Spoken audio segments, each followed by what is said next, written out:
เริ่มแล้วบ้านฮักหลังนี้เริ่มคนขวยเคลื่อนไหวประกาศให้พ่อแม่เอฟซีบุคคลใดที่มีจุดประสงค์อยากรวมทำมาลัยให้ลูกสาวหลานสาวอาอายในช่วงปีใหม่ฮีบเข้าไปท่อนโฮมและก็โอนมาลัยตามใจศรัทธาอยู่ที่บ้านฮักหลังนี้ได้เลยกราบทักทายสบายดี FC ทุกท่าน FC ทุกคนเนาะมาผมมาพอกับค่อยเจ๋เบาเล่าคลิปนี้เป็นเรื่องเล่าข้อมูลข่าวสารเรื่องเล่าดีๆเนาะที่อยากจะมานำเสนอให้พ่อแม่เนาะบางคนก็ติดต่อหรือว่าติดตามศิลปินมาดนมานานแล้วแต่บ่ฮู้ช่องทางติดต่อบ่ฮู้ว่าสิโอนมาหลอกมาไล่ให้ลูกสาวหลานสาวจังใดคลิปนี้เนาะทุกทางจะมีคำตอบจะมีช่องทางให้พวกเขาเจ้าค่อยเนาะผู้ที่สนใจผู้ที่ฮักที่หอมผู้ที่อยากแสดงความฮักเนาะต้องเวลานี่แหละแสดงความฮักต่อศิลปินที่ตนเองสนับสนุนที่ตนเองชื่นชอบช่วงเวลานี้เป็นช่วงเวลาที่ดีที่สุดแล้วบ้านฮักหลังนี้ก็จะพากันโฮมมาลัยเอาไปมอบให้น้องอาอายในช่วงปีใหม่หรือว่าวันสงกรานต์นั่นเองเนาะทักทายสบายดีทุกคนตอนช่วงสายๆบ่ายๆหวังว่าทุกคนน่าจะกินข้าวกินน้ำเป็นที่เรียบร้อยกันแล้วหรือยังเนาะสำหรับเจบอลาวนี่ยังบ่ทันได้กินข้าวกินน้ำเด้อติดธุระหาก็ไปเวียกไปงานกลับมาวังกี้นี่แล้วก็ฮีบฮอดมาเฮ็ดข่าวเพราะว่าเห็นข่าวการเคลื่อนไหวของคุณแม่ท่านนี้อยู่ในกลุ่มบ้านฮักท่านผู้ชมเนาะเดี๋ยวจะไปอ่านเนาะขออนุญาตอ่านเรื่องราวข้อมูลข่าวสารที่เพิ่นออกมาเคลื่อนไหวออกมาโพสต์เนาะให้ฟังเด้อนี่เพิ่นออกมาเคลื่อนไหวว่าแอดมินเพจว่าสันได้ขออนุญาตแจ้งแม่สมาชิกในเพจบ้านเฮานะคะว่าสันได้ตอนนี้ในกลุ่มไล่บ้านฮัก FC น้องอาอายได้มีการเริ่มเปิดมาลัยร่วมสนุกกับเทศกาลสงกรานต์ว่าซั่นกับอีหล่าน้อยแม่ท่านใดประสงค์ร่วมมอบมาลัยทักแอดมินได้เลยว่าซั่นเปิดแต่เนิ่นๆให้แม่มีเวลาตัดสินใจมอบความหักให้อีหล่าน้อยว่าซั่นเด้ให้อีหล่าน้อยค่าว่าซั่นเด้กราบขอบพระคุณแทนอีหล่าน้อยเด้อจ้าแม่ว่าซั่นแล้วเราก็บอกว่าอันส่งบัญชีของตนเองมาให้พร้อมขออนุญาตบ่อ่านกันแล้วกันเด้อบางทีมันอ่านออกไปแล้วมัน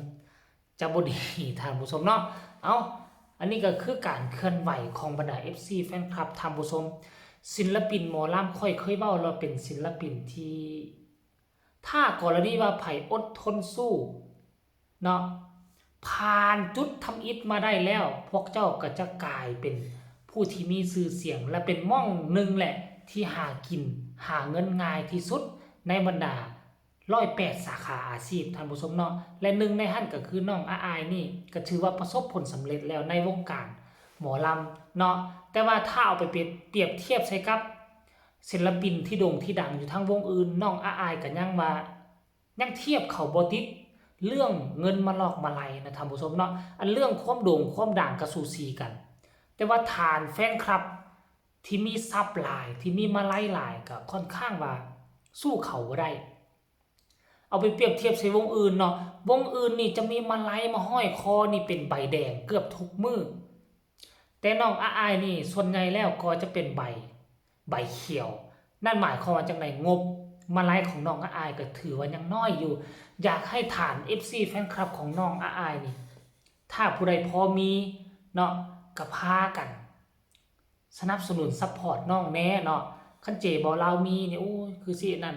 ดังที่พวกเจ้าฮู้แหละปัจจุบันนี้อยู่ทางประเทศลาวเงินกีบก็อ่อนค่าอีกตื่มคันคือสมัยตะกี้แทบ1,000 บาทซ้ำกับ200,000กีบโอเคอยู่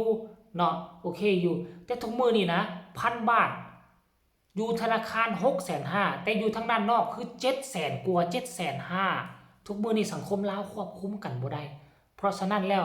อันสิหาเงินมาซื้อข้าวซื้อน้ำเพื่อปากเพื่อท้องก็ยังยากแหละเจบ่ลาวก็เลยว่าบ่มีหยังสนับสนุนบ่มีหยังซัพพอร์ตก็เฮ็ดข่าวนี่แหละเป็นการซัพพอร์ตศิลปินก็แล้วกันเนาะท่านผู้ชมเนาะก็หวังว่าทุกคนจะแชร์ข่าว แชร์คลิปของเจบ่เล่าให้ออกไปหลายๆเพื่ออยากให้คนที่ยังบ่ทันฮู้จักน้องอายคนที่ยังบ่ทันติดตามน้องอายได้รับได้ฮู้เกี่ยวกับศิลปินตัวน้อยนี่ว่าอยู่เมืองไทยอยู่ประเทศไทยมีคนมีความสามารถอายุเพียงส่ำนี้สามารถยืนอยู่ในบนเวทีได้สวยงามหาข้าวหาน้ำหาเงินหาคำมาซื้อข้าวซื้อน้ำได้เพื่อกระจายความดีความมานะอดทนของน้องอายไปให้คนที่ยังบ่ทันฮู้ยังบ่ทันเห็นท่านผู้ชมเนาะแล้วคนอื่นเห็นแล้วเขาก็จะเกิดความอีดูสงสารความหักความแพงแล้วก็เข้ามาติดตามน้องอายน้องอายก็จะได้ FC บ้านหักเพิ่มเติมซั่นบ่เนาะขอความกรุณาเด้อส่วนใหญ่แล้วก็บ่ค่อยเห็นมีไผอยากแชร์คลิปของเจบ่ลาวเลยก็บ่เข้าใจให้กันเนาะคันถ้าฮักศิลปินอยากสนับสนุนศิลปินต้องพากันกดไลค์กดแชร์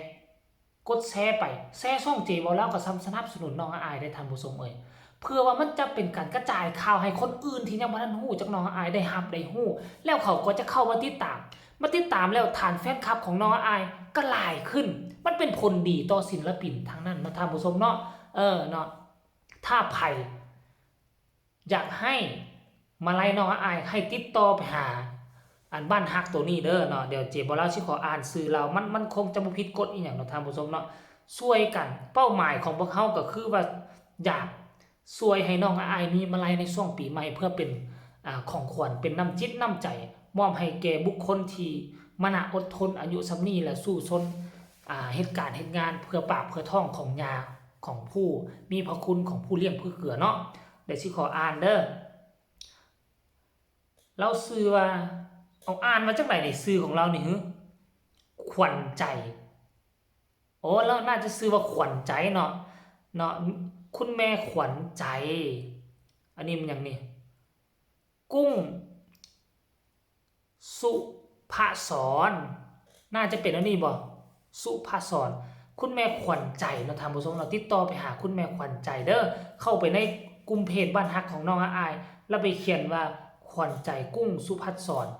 สุภาสรน่าจะออกมาเนาะท่านผู้ชมเนาะอันนี้คุณแม่นี่เราจะเป็นผู้ตัวตั้งตัวตีและเป็นตัวตั้งตัวตีเนาะเป็นจุดศูนย์รวมมาลัยที่จะมาให้น้องอายสามารถผ่านคุณแม่นี่ได้แล้วก็จะเอาไปมอบให้น้องอายในมือนั่นท่านผู้ชมเนาะคิดมาแล้วมันน่าจะมีความสนุกสนานในมือวันสงกรานต์นอกจากมอบมาลัยแล้วก็พากันโฮมโตกันแน่เนาะโฮมโตกุมบ้านฮักพากันไปเซอร์ไพรส์น้องอายอยู่ทางหน้าเวทีมันคือสิเป็นอีหยังที่เป็นตาหน้าสนุกและหน้ามวลซื่นเนาะท่านผู้ชมเนาะเอาคลิปนี้ก็เอาเป็นเรื่องราวข้อมูลข่าวสารเฮ็ดเพื่อศิลปินตัวน้อยเฮ็ดเพื่อคนที่ทำดีเฮ็ดเพื่อคนที่ตัญญูกตเวทีต่อผู้ปกครองต่อผู้เลี้ยงดูก็คือน้องอายเนาะใครอยากร่วมมาไล่ก็สามารถติดต่อไปหาคุณแม่ขวัญใจได้เด้อคลิปนี้ก็บ่ว่าหยังหลายฝากไว้ส่ำนี้แหละสบายดี